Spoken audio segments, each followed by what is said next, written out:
Imagine being dragged out of a dark, damp prison cell after 13 long years. Your eyes squint in the sunlight you haven't seen for what feels like a lifetime. You're not being led to your execution, but to the most powerful man in the world, Pharaoh himself.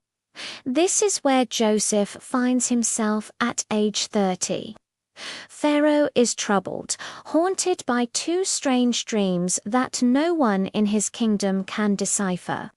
He dreams of 7 fat cows being eaten by 7 skinny cows, and 7 healthy ears of grain being devoured by 7 thin ones.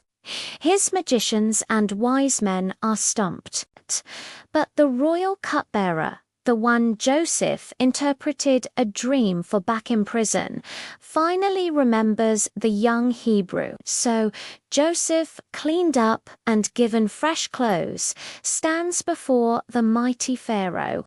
Pharaoh recounts his dreams, and Joseph, without a hint of arrogance, says, "It is not in me." God will give Pharaoh a favorable answer. He doesn't take any credit. He points straight to God. Joseph then lays it all out.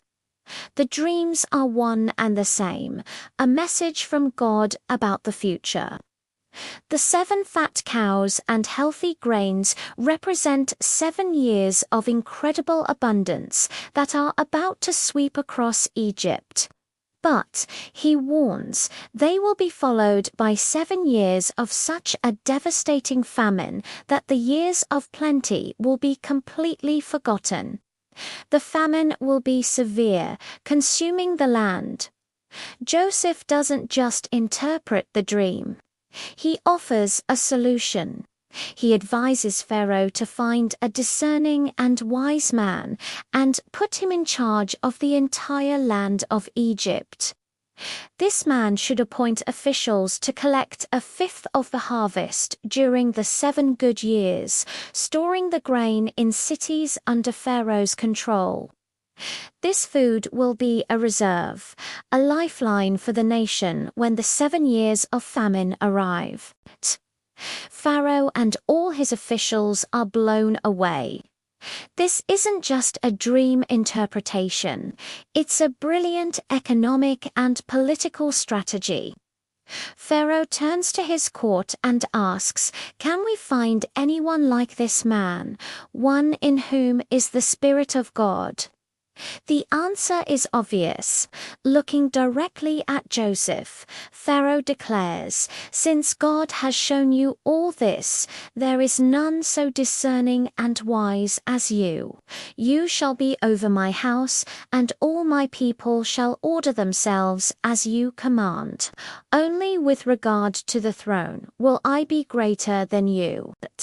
Just like that, the prisoner becomes the prime minister.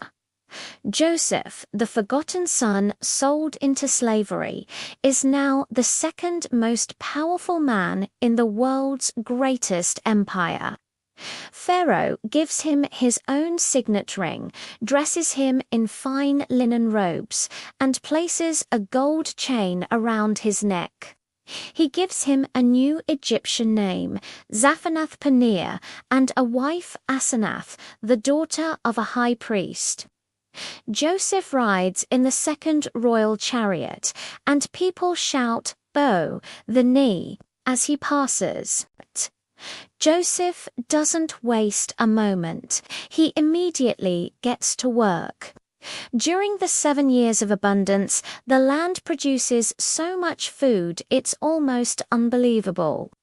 Joseph gathers up all the excess grain, storing it in massive granaries in every city. He collects so much that they eventually stop keeping records. It was as immeasurable as the sand of the sea. During these prosperous years, Joseph and his wife Asenath have 2 sons, Manasseh and Ephraim.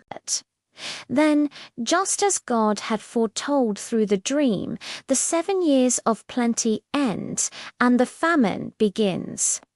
It doesn't just hit Egypt, it grips all the surrounding lands. People are starving, but in Egypt, there is bread. When the Egyptian people cry out to Pharaoh for food, he sends them to Joseph. Go to Joseph, he says, and do whatever he tells you. Joseph opens up the storehouses and sells grain to the Egyptians. Soon, word spreads, and people from all over the world start traveling to Egypt to buy grain from Joseph because the famine was severe everywhere. Egypt, thanks to one man's faithfulness and God's divine plan, becomes the breadbasket of the world, saving countless lives from starvation. From a pit to a prison to a palace, Joseph's journey shows that even in our darkest moments, a greater plan is unfolding. Thanks for watching. If this story inspires you, don't forget to like, share, and subscribe for more. See you in the next video.